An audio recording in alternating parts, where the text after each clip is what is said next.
Chers téléspectateurs d'Africab Télévision, bonsoir et bienvenue dans cette nouvelle émission Parlons droit. Nous avons le plaisir et le privilège d'accueillir aujourd'hui M. Boubacar Touré. M. Touré, bonsoir. Bonsoir. Bienvenue et merci d'avoir accepté l'invitation. Tout le plaisir est pour moi. Nous allons nous entretenir aujourd'hui sur les filières pétrole et gaz au Mali. Pour brosser un peu votre curriculum, vous êtes gestionnaire financier de formation, vous avez travaillé au bureau du vérificateur général, vous avez été chef comptable dans une compagnie minière, Bortlanger, et vous avez également été directeur financier de Hydro Mali, et aujourd'hui, vous êtes directeur général délégué de la même entreprise. C'est à peu près ça? À peu près ça. D'accord. Donc, sans plus tarder, est-ce que vous pouvez nous expliquer en quelques mots, déjà, qu'est-ce que du gaz, qu'est-ce que du pétrole? Comment il faut le comprendre, mais vraiment de manière sommaire? Alors, très rapidement, en fait, le pétrole, comme tout le monde le sait, c'est une matière première énergétique. D'accord. Qu'on trouve à l'état brut et qui est transformée à travers une raffinerie pour avoir des produits finis, comme l'essence, comme le gaz butane, comme le gasoil et un certain nombre aussi d'autres choses, et même le goudron que nous trouvons sur nos routes. Donc, grosso modo, c'est un peu ça. C'est une matière première énergétique. D'accord. Ça, c'est pour le pétrole et pour le gaz. Les deux, quoi. Pour les deux, parce que la même chose. En fait, c'est deux matières premières qui ont les mêmes origines. D'accord. D'accord. Ce sont des matières fossiles, donc dues au pourrissement des matières organiques au bout de plusieurs millions d'années. Okay. C'est juste qu'entre la différence entre le gaz et le pétrole, c'est que je dirais que le temps de pourrissement n'est pas le même. Donc si je comprends bien, généralement, dans des zones où on a du pétrole, on a aussi du gaz et vice-versa. Et vice-versa, absolument. D'accord. Et nous savons également que aujourd'hui, après, est-ce que c'est vérifié que, par exemple, dans une zone comme le bassin de Taoudéni, on dit qu'il y a une énorme potentialité en pétrole et en gaz, mais pas seulement. On sait aussi que dans le rift de Nara, à côté de Mopti, on a des potentialités. On sait que dans le bassin d'Amnesset, à côté du Niger, il y a aussi des potentialités. Ça fait beaucoup de potentialités, mais depuis 1960, où on avait parlé d'un potentiel pétrole ou gaz dans ces zones-là, au jour d'aujourd'hui, il n'y a toujours pas eu d'exploitation.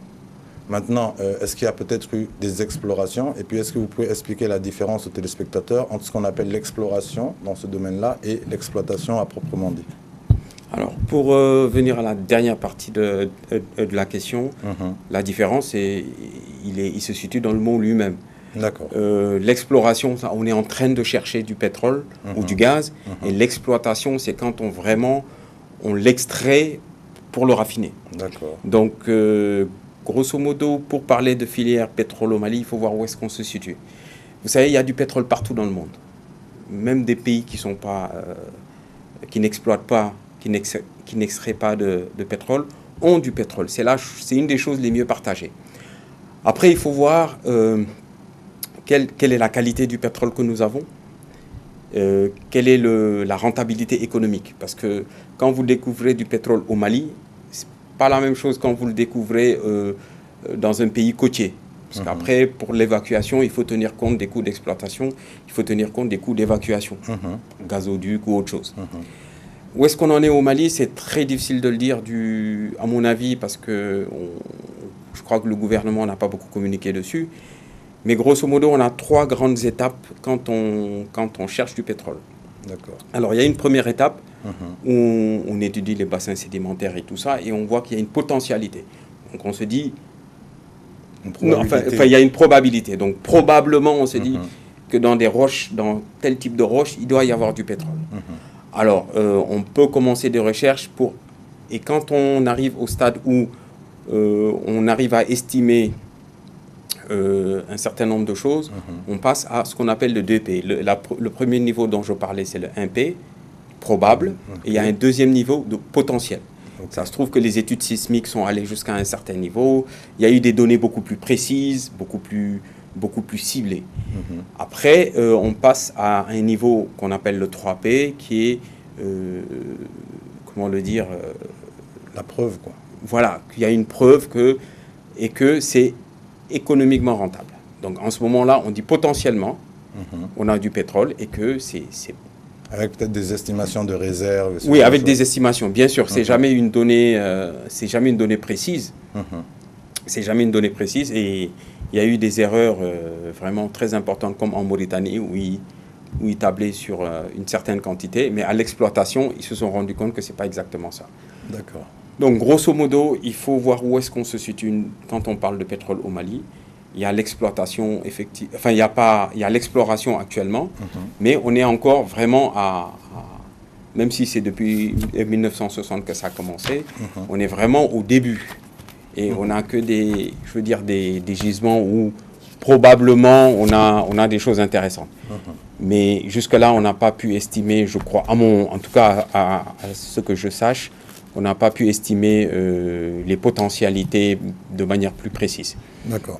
Peut-être juste comme élément supplémentaire, j'avais vu, je pense que c'était sur un reportage, où on nous disait qu'il y avait, après c'est les chiffres, c'est vraiment des projections, une capacité extrêmement importante, notamment dans la partie bassin de Taoudéni avec l'Algérie et la Mauritanie, parce qu'on sait aussi que ce qui est difficile avec le pétrole et le gaz, c'est les voies de sortie. Et là, potentiellement, c'est l'Algérie et la Mauritanie. Donc, ça peut permettre peut-être d'avoir d'autres clés de lecture par rapport à un certain nombre de situations. Mais on nous parle d'à peu près, et j'ai trouvé le chiffre hallucinant, 420 milliards de barils de pétrole, potentiellement rien que dans cette zone, et à peu près 28 millions de mètres cubes de gaz. Bon. Dans la situation d'un pays comme le Mali, je pense que ce n'est pas des données qui sont négligeables. Donc, si vous pouvez nous dire, peut-être par la suite, comment on peut améliorer les mécanismes existants pour aller vers l'exploitation, à proprement dit, et par des sociétés ou maliennes ou en collaboration avec des sociétés maliennes. Mais avant, si vous pouvez nous expliquer, parce que quand on dit filière, c'est tout ce qu'il y a aussi autour. Donc, quel est le travail qui est fait de manière classique? Supposons quelqu'un qui a une station essence, comment il fait pour s'approvisionner en essence? Et quelqu'un qui vend du gaz, comment il fait? Est-ce qu'il rencontre des difficultés? Est-ce que c'est plus ou moins facile? Ou est-ce que c'est en termes de coût que tout se joue? Alors, dans votre question, je vois deux parties. Il y a la partie, je dirais, upstream, avec tout ce qui est exploration et exploitation. D'accord. Et après, il y a la partie downstream, qui est un peu ce que nous faisons au Mali, importer des produits finis. Alors, dans la partie upstream, effectivement, on annonce des quantités extrêmement importantes dans le bassin de Taoudéni, etc. Mais l'obstacle, moi, personnellement, sans être, je dirais, je ne suis pas un expert de la chose, mais je dirais qu'il y a, est-ce qu'on a la volonté politique déjà d'aller vers l'exploitation ou de poursuivre des recherches, parce qu'il faut une certaine stabilité, etc., pour que nous puissions, une volonté politique pour que les choses puissent avancer. Ça, c'est un premier point. Deuxième point, vous savez que c'est pas seulement pour le pétrole, mais en général pour toutes les matières premières, ça dépend des cours aussi des produits pétroliers, des cours mondiaux. Alors, si le pétrole est bas, à quoi ça va servir d'exploiter et en plus de ça, de tenir des coûts d'acheminement? Parce que supposons qu'on l'achemine par gazoduc, on en a pour 1500 ou 2000 km de gazoduc, ce qui n'est pas rien, ce qui est très important. Et c'est des milliards de dollars d'investissement rien que pour l'acheminement.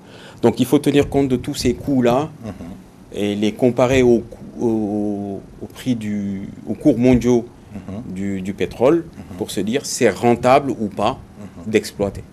Donc il faut absolument être très, très fin dans son approche. Concernant maintenant le downstream, ce que nous faisons ici au Mali, c'est-à-dire importer des produits finis que les opérateurs importent à partir des ports de la sous-région comme comme Tema, Dakar ou bien essentiellement Abidjan. Pour moi, les problèmes sont beaucoup plus fiscaux et douaniers qu'autre chose. Okay. C'est mon point de vue. Mais le Mali a quand même une particularité, c'est que ce secteur-là est relativement libéralisé par rapport aux pays de la sous-région où il suffit d'avoir un agrément qui est relativement simple à obtenir pour être importateur de produits pétroliers, de produits raffinés. Après, il faut disposer d'une logistique, effectivement, ça facilite les choses. Mais grosso modo, il y a des problèmes pour moi fiscaux et douaniers que j'aimerais souligner. Pour moi, c'est le principal problème. Sinon, tout le monde est libre d'importer, entre guillemets, une fois que vous avez votre agrément.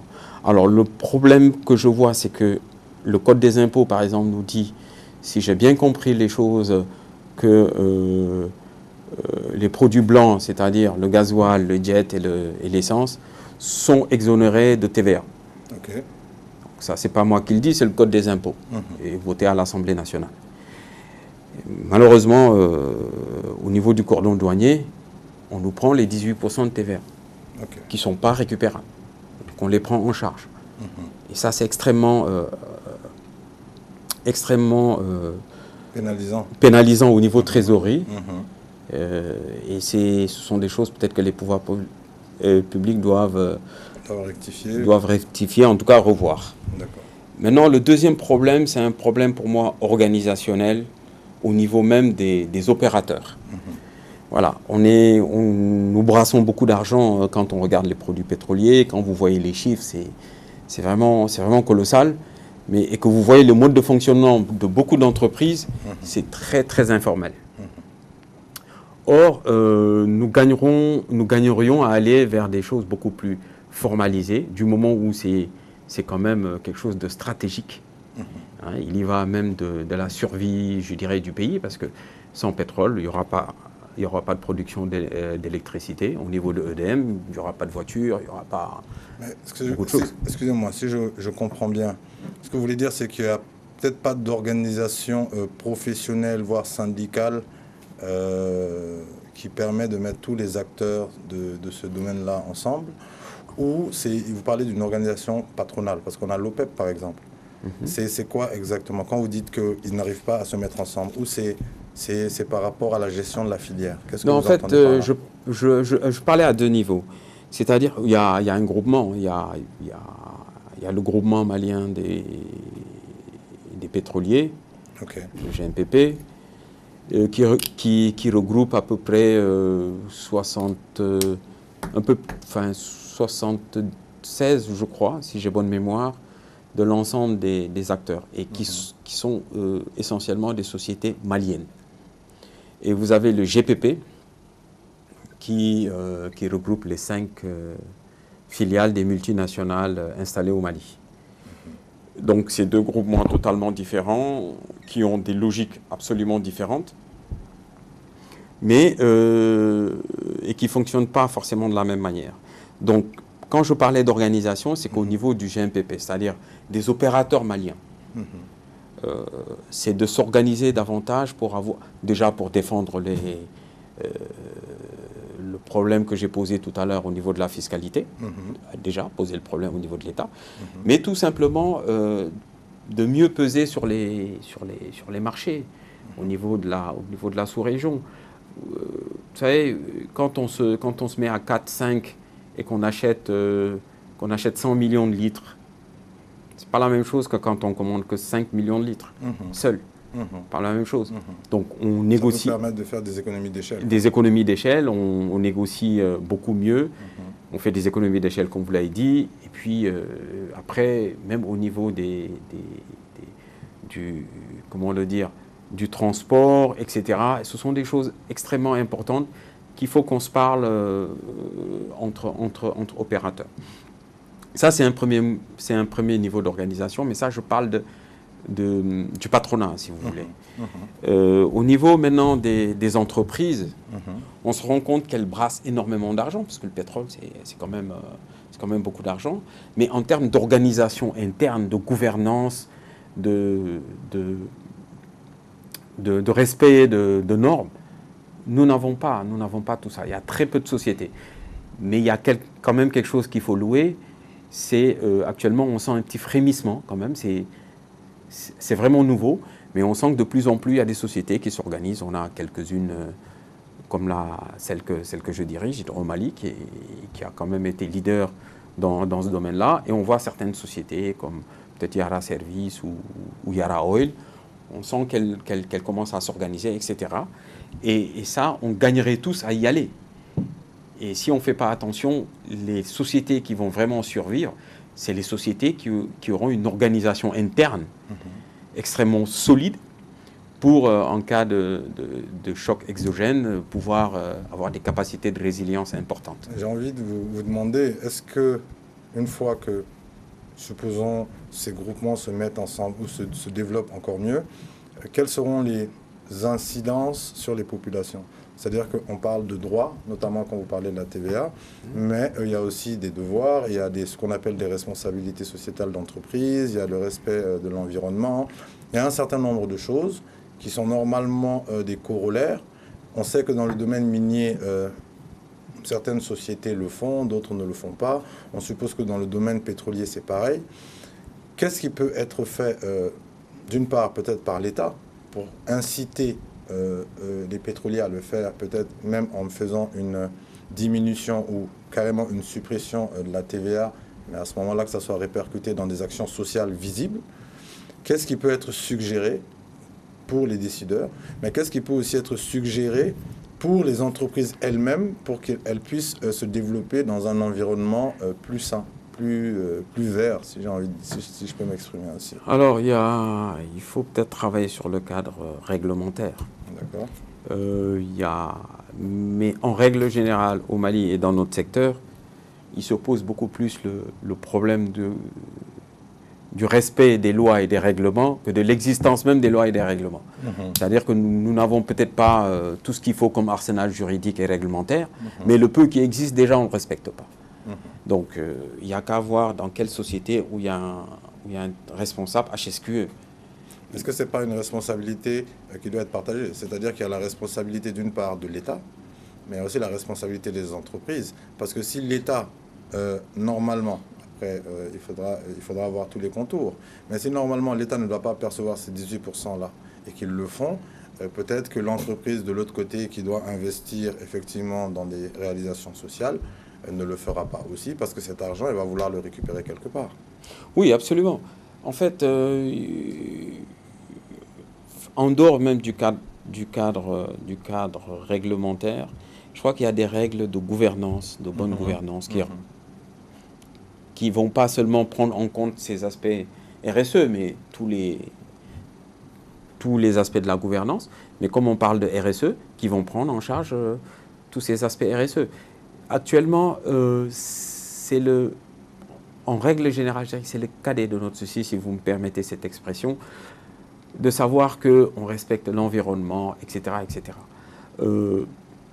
Quand vous voyez... Mais ça doit l'être. Absolument, ça doit l'être, puisqu'il y a des règles. Il y a un minimum de règles.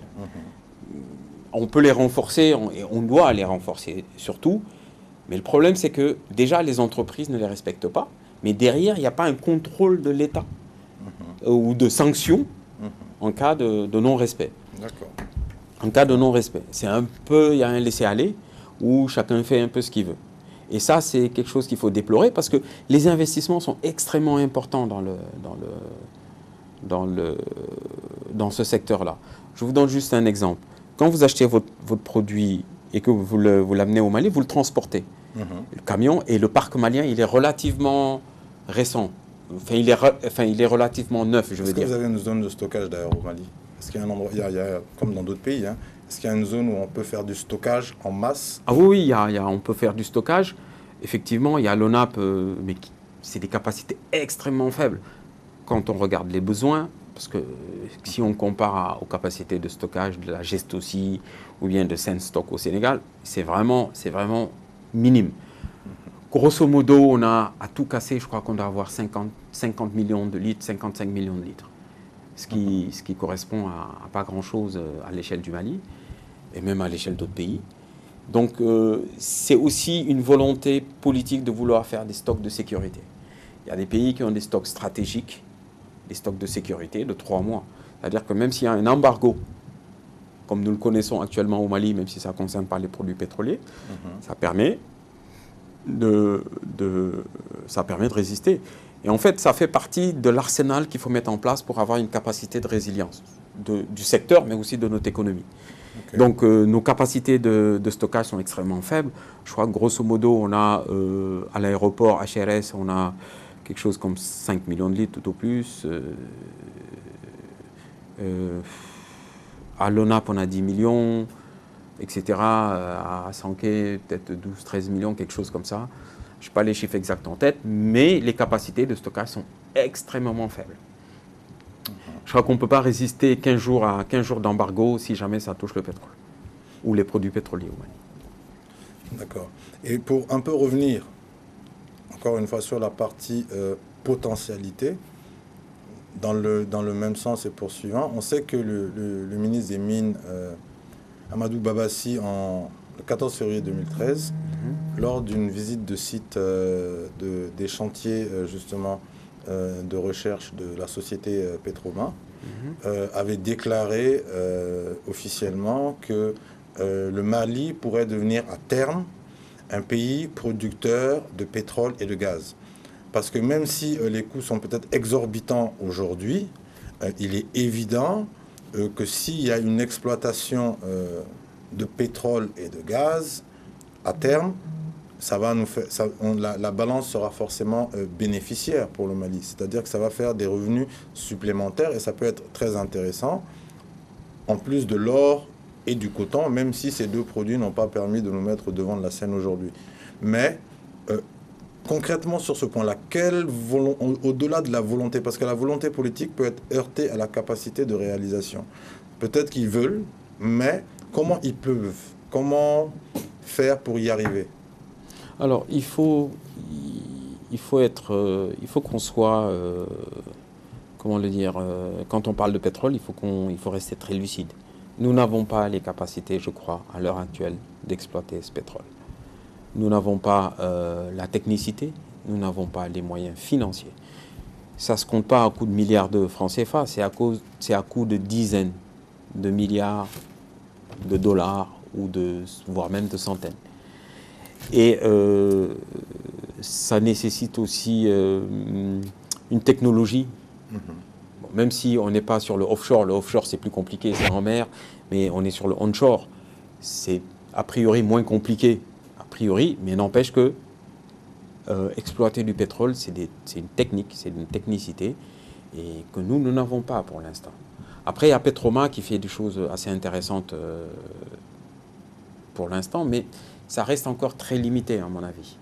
Mais l'État, parce qu'on veut, à terme, aller vers une indépendance énergétique et un décollage économique. Absolument. Parce que l'indépendance énergétique passe aussi par là. Vous avez donné tout à l'heure l'exemple de l'embargo.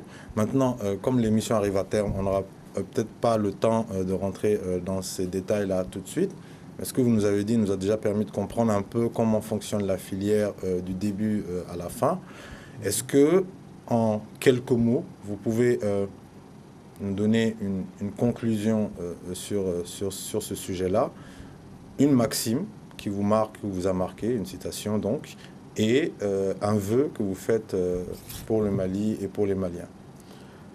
Alors, si j'ai un vœu, c'est, vu la période que nous traversons, c'est un vœu d'unité, bien sûr, de sortie de crise et d'unité. Et si je dois parler de la filière pétrole au Mali, c'est que les acteurs qui sont dans le downstream, c'est-à-dire les distributeurs, les importateurs, se mettent ensemble pour mieux défendre leurs intérêts vis-à-vis des autres tiers. En fait. Et la maxime qui vous marque ou qui vous a marqué? Très difficile à dire comme ça, à pied levé. Une citation? Moi, je dirais seule la victoire est belle. D'accord. Je crois que c'est MacArthur qui disait ça, quoi. Seule la victoire compte ou seule la victoire est belle. Parfait, comme ça. Parfait. Donc, nous vous remercions une fois de plus d'avoir accepté l'invitation. Nous donnons rendez-vous à nos téléspectateurs dimanche prochain à la même heure et donc sur la même chaîne. Merci de nous avoir suivis.